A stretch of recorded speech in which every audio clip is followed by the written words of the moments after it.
চলো চালু করো, চালু করেছো। জয় হিন্দ দোস্তো, আমি রাহুল। হ্যাঁ, তো আশা করি সবাই ভালো আছেন। আজকে সকালের পর্বে এসেছি।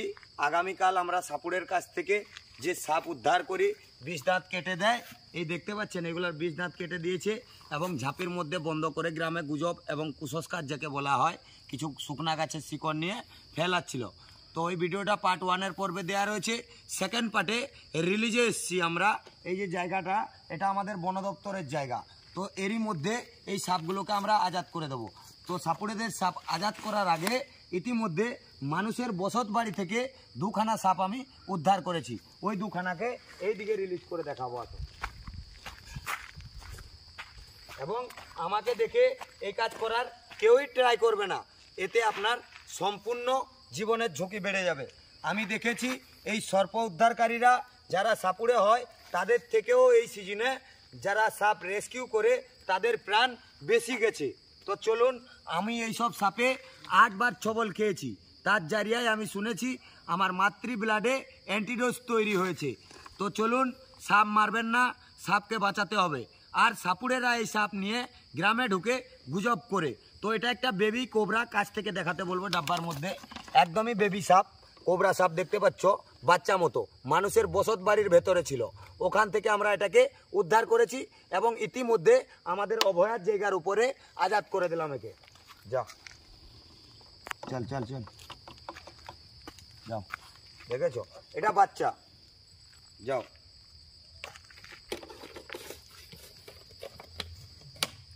তো এই যে সাপ, সাপ মানুষের বন্ধু, অনেকে সাপকে শত্রু মনে করে। তাই সর্পপ্রেমী রাহুল দণ্ডপাট সাপকে বাঁচাতে হবে এবং সাপের গুজব থেকে মানুষকে বাইরে আনতে হবে। যে সাপুড়েরা গ্রামে ঢুকে ডোমরা মাদলি বিক্রি করে এবং সাপের বিষ গ্রন্থি কেটে দেয়, হ্যাঁ, ওইগুলো আমি খোলাসা করি। তো আগামীকালের পুডে 2 জায়গা থেকে দেওয়া ছিল রিসেন্ট। চলো দাদা, আপনি এদিকটা আসেন। সাপ হয় বাংলাতে। এটার মধ্যে যে ভ্যানম রয়েছে, ভ্যানমের ধারণ হচ্ছে নিউরোটক্সিন। কাছ থেকে দেখাতে বলবো, ডাব্বার মধ্যে রয়েছে। তো একেও আমরা এদিক করে আজাদ করে দেবো। চলো, যাও, চলো। দেখতে পাচ্ছ, এটা একটা স্পেকটিক্যাল কোবরা বলা হয়, যাকে বাংলাতে গোখরো, খরিস, গুমা, আলাত এইসব নামেই আমরা জেনে থাকি। তো চলো, আমাকে জেগে লাভ নেই, জঙ্গলে যাও। জঙ্গলের জিনিস জঙ্গলে যাও, যাও যা যা। আমার ইঞ্জেলটা প্রোটেক্টটা কোথায় গেল?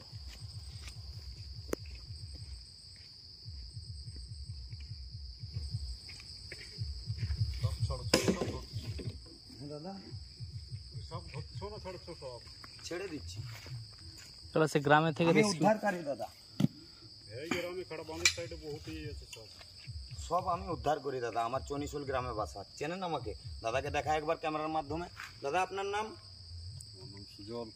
বাড়ি? এই মোহনপুর। আচ্ছা, আপনি তো আমাদের লোকালের ছেলে। আমার চনিশুল গ্রামে বাড়ি। তো চলুন, এই সাপটাকে দেখান। ইতিমধ্যে একে অভয়া যেতে বলছি। যাও যাও যাও যাও যাও যাও, যা, চল চল চল চল চল। ভীষণ এগ্রেসিভ, যেতে চাইছে না। আরো একটু নিচের দিকে নামিয়ে দিয়ে কে না চলে যাবে দাদা। যা,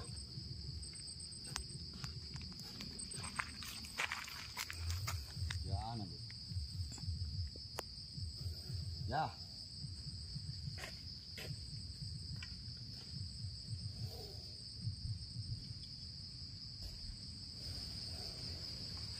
ও রাগিস না, ওদিকে যা, যা, এখন চলে যাবে। দেখতে পাচ্ছ কি সুন্দরভাবে ও আপনিই চলে যাবে ওখান থেকে।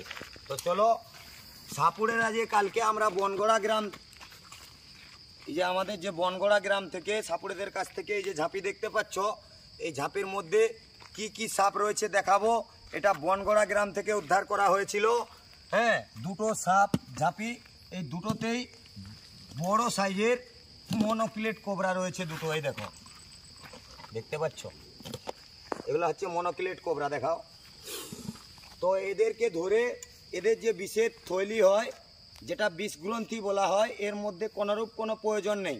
ওটাকে সাপুড়েরা বিলেটের সারে কাটিং করে বাইরে মাটিতে ফেলে দিয়েছে।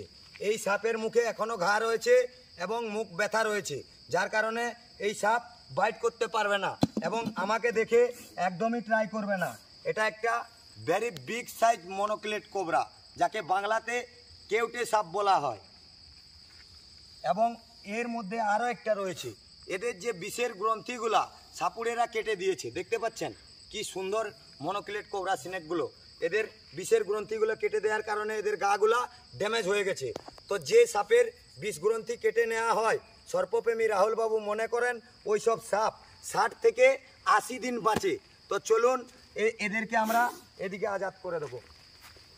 চলো যাও, যাও যাও যাও, দেখাও কাছ থেকে, দেখাও যাচ্ছে, দেখাও কাছ থেকে, ওই দেখাও, ওকে দেখাও, ওকে দেখাও, ফলো করো, ওকে ফলো করো, কাছে যাও, ফলো করো, কোনো অসুবিধা নেই, কাছে যাও, ফলো করো। দেখতে পাচ্ছ জংলায় কি সুন্দরভাবে যাচ্ছে। তো চলো, যদি এরা বেঁচে থাকে, এদের যে লালা রস হয় ওখান থেকে খাবার গ্রহণ করে যদি বাঁচতে পারে অভয়ার মধ্যে, তাহলে বাঁচবে, না হলে কিন্তু মারা যাবে। চলো দেখাও, ওটা একটা ওদিকে গেল, একটা এদিকে যাচ্ছি।